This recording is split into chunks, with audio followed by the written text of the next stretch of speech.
WhatsApp guys, welcome back to this video. ये video बहुत interesting, बहुत सारे लोगों के लिए होने वाली है। MC Stan versus Emiway full beef explained 2018 से लेकर 2023 तक का पूरा मामला डिटेल्ड एनालिसिस होगी। रैप बॉट चैनल से है।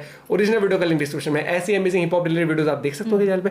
अपना पॉइंट ऑफ व्यू जरूर कमेंट करके शेयर करना। और हम लाइव स्ट्रीम भी करते हैं चैनल पे रात को 9 या 9:30 के आसपास गेम्स खेलते हैं, तो जरूर आ जाना। 1 2 3 गो। सो MC स्टैन और एमिवे बंटाई की बीफ स्टार्ट कैसी हुई, हम इन दोनों की पूरी बीफ टाइमलाइन पे एक नजर डालने वाले हैं। चलते हैं टाइम में थोड़ा सा पीछे। साल था 2018। MC स्टैन एक ट्रैक निकालते हैं जिसमें वो एमिवे बंटाई और डिवाइन को पहली बार डिस करते हैं। इस ट्रैक का नाम था समझ मेरी बात को। इन बातों को आता मैं मुद्दे पे सीधा सीधा बोलता ते को एमिवे तेरे मुंह पे तूने मेरे को। 2018 में MC स्टैन का जो करियर था वो जस्ट स्टार्ट हुआ था और अपने करियर के स्टार्टिंग में ही MC स्टैन ने इंडियन हिप हॉप के दो बड़े रैपर्स डिवाइन और एमिवे को अपने ट्रैक में डिस कर दिया। और इस ट्रैक में MC स्टैन ने जो एमिवे बंटाई और डिवाइन को डिस किया था उसके लिए अपने साइड से एक रीजन दिया। सो MC स्टैन का ये बोलना था कि कुछ टाइम पहले मुंबई में एक साइफर हुआ था जहां पे MC स्टैन पुणे से गए थे उस साइफर को अटेंड करने। उस साइफर में एमिवे बंटाई भी आए हुए थे अपने होमीज के साथ और स्टैन अपने होमीज के साथ आए थे। और उस साइफर में जब MC स्टैन रैप कर रहे थे तो एमिवे बंटाई और उनके जो होमीज है वो MC स्टैन का मजाक उड़ा रहे थे। और यही एक सबसे बड़ा और मेन रीजन था जिसकी वजह से MC स्टैन ने एमिवे को पहली बार डिस किया था, क्योंकि उन्हें डिसरिस्पेक्ट फील हुआ था कि वो पुणे से दूसरे शहर गए मुंबई, वहां पे उन्होंने साइफर अटेंड किया और उनका वहां पे मजाक बनाया गया। और अगर तुम इस ट्रैक के लिरिक्स में भी ध्यान दो तो MC स्टैन ने यहाँ पे भी बोल रखा है कि कैसे उनके नोज रिंग, उनके गेटअप, उनके ड्रेसिंग सेंस का मजाक उड़ाया जा रहा था। मेरे को देखा बसते टाइम इसलिए हंस रहा, मेरी नोज रिंग मेरी ड्रेसिंग देख के हंस रहा, मेरे को क्या देख रहा, जरा खुद को तू देख, ध्यान हटा जरा आंटी। इसके बाद कुछ टाइम तक हमें कोई भी डायरेक्ट शॉट देखने को नहीं मिला MC स्टैन के साइड से और ना ही एमिवे बंटाई के साइड से।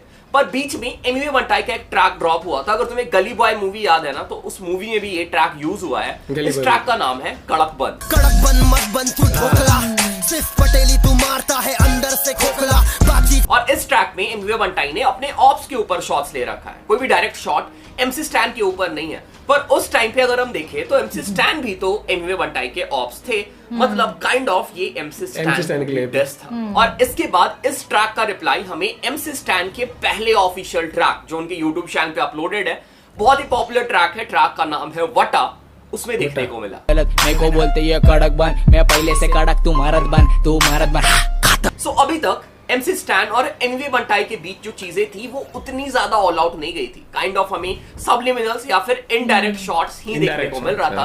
बट इसके बाद चीजें बदलने वाली थी। आगे तुम्हें देखने को मिलेगा कैसे एमिवे बंटाई ने MC स्टैन को डायरेक्ट डिस किया और उसके बाद हमें MC स्टैन के साइड से भी एक रिप्लाई डिस ट्रैक देखने को मिला और फिर आगे चीजें कैसे एस्केलेट हुई। 13 अक्टूबर 2018 एमिवे बंटाई ड्रॉप करते हैं समझ में आया क्या, जिसमें रफ्तार, डिवाइन और MC स्टैन को डिस करते हैं। और ये पहली बार था जब एमिवे बंटाई ने MC स्टैन को डायरेक्ट डिस किया था। ममड़ा ममड़ा चप्पल का चमड़ा, टांगों को तोड़ूंगा करेंगा भंगड़ा मुर्गी। और इसके तुरंत बाद हमें एमिवे और रफ्तार का बीफ देखने को मिलता है। दोनों साइड से डिस ट्रैक एक्सचेंज होते हैं। तो MC स्टैन थोड़े टाइम के लिए शांत बैठते हैं कि भाई तुम लोग पहले निपट लो, उसके बाद मैं कूदूंगा और मैं डिस ट्रैक निकालूंगा। और एग्जैक्टली वैसा ही होता है। 1 जनवरी 2019 MC स्टैन ड्रॉप कर देते हैं एमिवे बंटाई के लिए एक direct full fledged diss track जिसका नाम था खुजामत।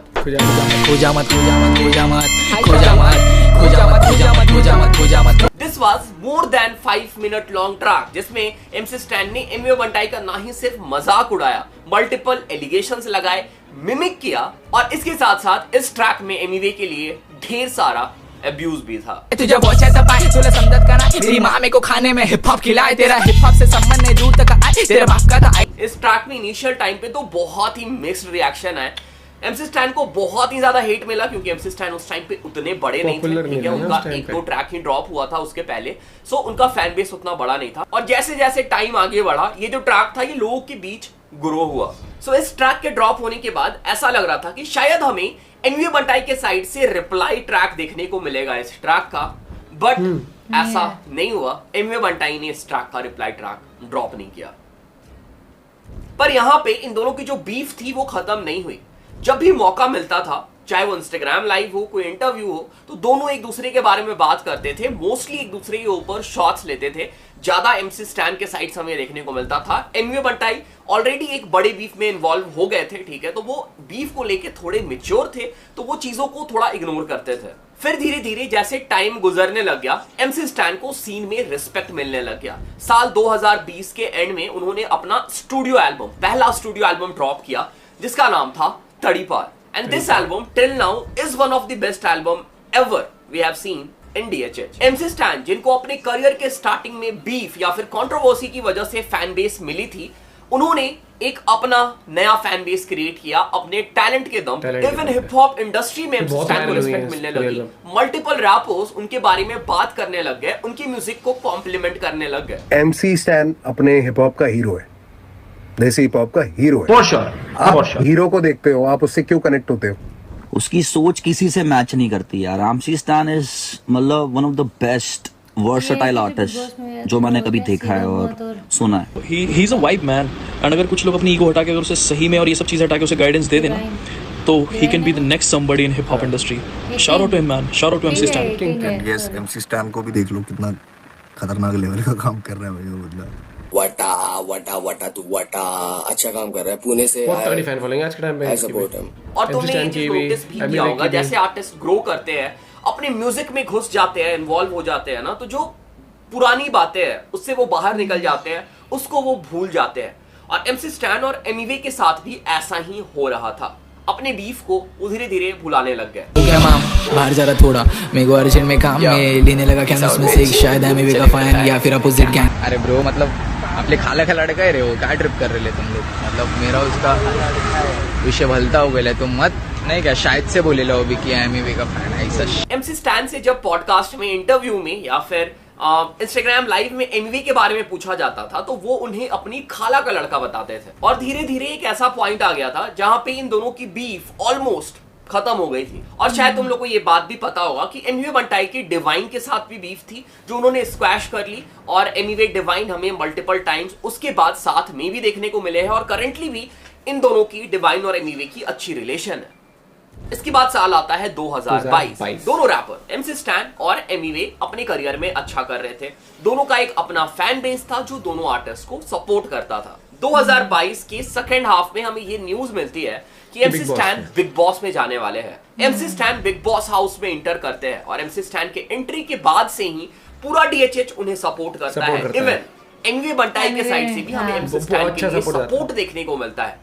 एमिवे बंटाई इसी टाइम के अराउंड पुणे में अपना एक कॉन्सर्ट करते हैं, जहां पे वो एमसी स्टैन को शाउट आउट देते हैं। और बाकी बिग बॉस देख रहे हैं, मेरा भाई स्टैन के लिए बहुत प्यार। ये तो मैं बोल रही थी, मैंने देखा था, स्टोरी भी लगाई थी। पुणे का नाम रोशन किया, एमसी स्टैन के लिए आवाज करो।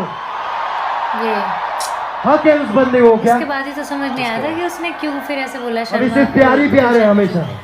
और ये बहुत सालों के बाद ऐसा पहली बार हुआ था कि एमिवे बंटाई को एमसी स्टैन के बारे में पब्लिकली बात करते हुए देखा गया था, वो भी इतनी पॉजिटिव वे में। एमसी स्टैन बिग बॉस जीत जाते हैं, और बिग बॉस जीतने के बाद एमसी स्टैन, जिनको सिर्फ देसी हिप हॉप में जाना जाता था, जिसको सिर्फ हिप हॉप की ऑडियंस जानती थी, उन्हें पूरा इंडिया जानने लगता है। एमसी स्टैन की हाइप यहां से यहां पे पहुंच जाती है। इसके बाद एमसी स्टैन को multiple podcast, reality show, TV show में इनवाइट किया गया। इवन एमसी स्टैन का बिग बॉस जीतने के बाद हमें बियर बाइसेप्स के साथ एक पॉडकास्ट देखने को मिला, जहां पे उन्होंने एमसी स्टैन और एमिवे के कोलैबोरेशन की भी बात की।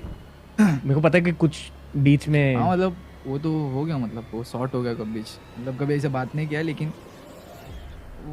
उनके अब दोनों बहुत रियल साइड से भी नहीं है, तो अपने साइड से अपन क्यों, मतलब ऐसा पर्सनली कुछ नहीं था ब्रो। हाँ यार, और मैं मतलब ऐसा नहीं था कि डिस नहीं था ब्रो, बीफ था। बीफ अलग चीज़, डिस गाना रहता। बीफ मतलब नहीं क्या तेरी मेरी अभी खुन्नस ने क्या आंकड़े पे चालू है ब्रो ने क्या। तो मेरा बीफ था उसके साथ, क्योंकि थोड़े सीन्स हो गए थे। तो मतलब एक दो बार मेरा मैनेजर की बात हो गई थी शायद से, लेकिन मैंने नहीं किया ब्रो। अभी तक मिला भी नहीं वो बंदे को, इंशाल्लाह मिलेंगे कभी। तो ऐसा कुछ नहीं, दिल में कुछ नहीं आप ले, तो मिलना चाहिए यार। हाँ तुम लोग दोनों बहुत अच्छे हो, जेन्युइनली दोनों दिल के साथ। भाई ने प्यार दिया था अपने को अभी बीच में भी, देखा मैंने वो भी। हाँ भाई, हक के भाई ने मतलब बहुत प्यार। रैप में अभी कोलैबोरेशंस का टाइम आने वाला है। ये मेरे ऊपर वाले से दुआ है कि मुझे लाइव एक बार मेरे लाइफ टाइम में एमिवे भाई और एमसी स्टैन भाई का एक कोलैब देखने को मिले। और ये एमसी स्टैन और एमवी के फैंस के लिए एक बहुत ही ये तो बड़ी रिकॉर्ड तोड़ गिफ्ट देगा हो अगर ये आ सकती गया थी। तो। और एक लेकिन बीच अब तो ऑडियंस कुछ को और भी ही हो गया ना होप बीच मिल में। रहा था कि शायद हमें इन दोनों का कोलैबोरेशन फ्यूचर में देखने को मिल सकता है। एमसी स्टैन इसी बीच में कपिल शर्मा शो में भी जाते हैं, वहां पे इनवाइट किया जाता है और वहां पे एमसी स्टैन जाने अनजाने मुझे तो नहीं पता बट एमवे बंटाई का मजाक उड़ाते हैं। उस वक्त आपको किस बात की खुजली हो रही थी जो आपने ये रैप लिखा आपने? है भाई, खुजली तो नहीं हो रही थी था एक को गजकरन था उसके लिए बना लिया था। और ये जो मजाक था एमवे बंटाई को दिल पे लगती है। एमवे बंटाई इंस्टेंटली इसके बारे में बात नहीं करते हैं पर फ्यूचर में ऐसा होने वाला था, अभी हम उसके बारे में डिस्कस करेंगे जहां पे हमें इन सब इंसिडेंट के बारे में प्रॉपर्ली पता चलने वाला था। सो बिग बॉस से निकलने के बाद एमसी स्टैन का इंडिया टूर चल रहा था, वो मल्टीपल कॉन्सर्ट परफॉर्म कर रहे थे और अपने एक कॉन्सर्ट में एमसी स्टैन जो है वो खुजामत परफॉर्म कर देते हैं।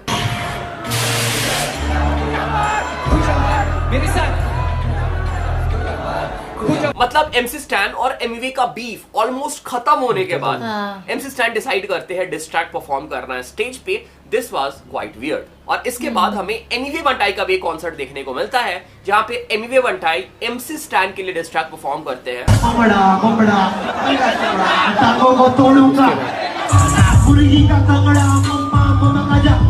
ये जो चीजें हो रही थी ये पूरी हिप हॉप ऑडियंस ने तो पॉइंट आउट नहीं किया बट एमसी स्टैन के फैन और एमवे बंटाई के फैंस ने ये चीज पॉइंट आउट कर लिया और उन दोनों फैन बेस के बीच हमें एक फैन वार देखने को मिलने लग गई।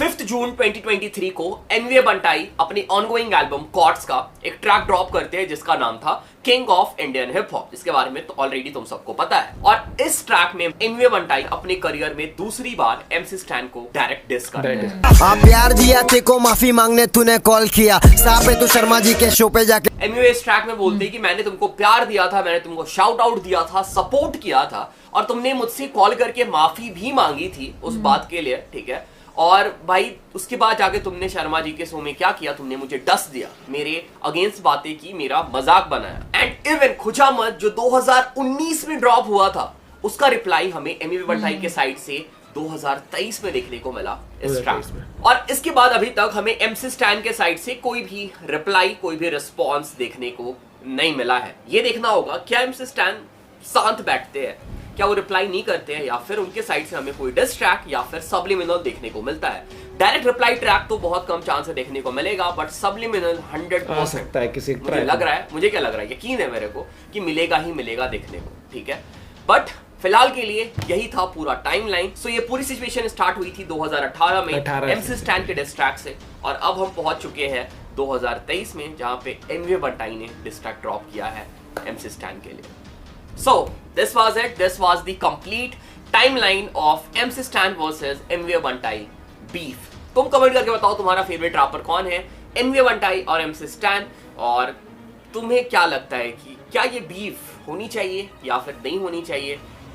क्या तुम इन दोनों को साथ में ट्रैक करते हुए देखना चाहते हो या फिर तुम इनके बीफ में ही खुश हो? कमेंट करके बताना।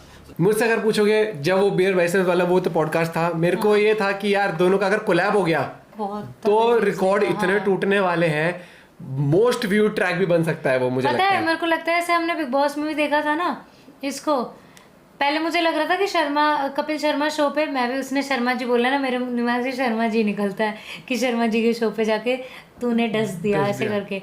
तो जैसे उन्होंने गज कुछ बोला था ना उस पे, तो जैसे कई बार मस्ती में ऐसे तो नहीं बोल दिया लेकिन फिर उसने वो डिस्ट्रैक्ट भी परफॉर्म कर दिया वहां, तो मुझे ऐसा लग रहा है ऐसे ठीक है जैसे कई बार बोल देते हैं। देखो दोनों आर्टिस्ट हैं तो ऐसे ही, हाँ, दोनों का अपना अपना है मतलब माइंडसेट, लेकिन मैं तो ये चाहूंगा कि डिस की जगह ना इनका कोलैब आए और वो कोलैब रिकॉर्ड तोड़े और उससे कहीं ना कहीं दोनों का फैन बेस जो है ना, जो भी कई बार जो कहते हैं फैन आर्मी, वो कई बार एक दूसरे से भिड़ जाते हैं कमेंट सेक्शन में, वो फिर मैं कह रहा हूँ उस ट्रैक पे दोनों ही फैन बेस जो अब ये है कि कोलैब आएगा या डिस्ट्रैक्ट आएगा, देखते हैं क्या क्या होता है भाई। लेकिन जैसे मेरे जैसे को पूरा मामला नहीं पता था 2018 से अब तक का, तो बहुत बड़े तरीके से एक्सप्लेन किया एक एक पॉइंट रैप बोर्ड पे। अगर कोई डिटेल हम भाई ने मिस करी हुई या हमें नहीं समझ आई तो आप जरूर कमेंट करके बता देना। बाकी आपको वीडियो कैसी लगी जरूर बताना।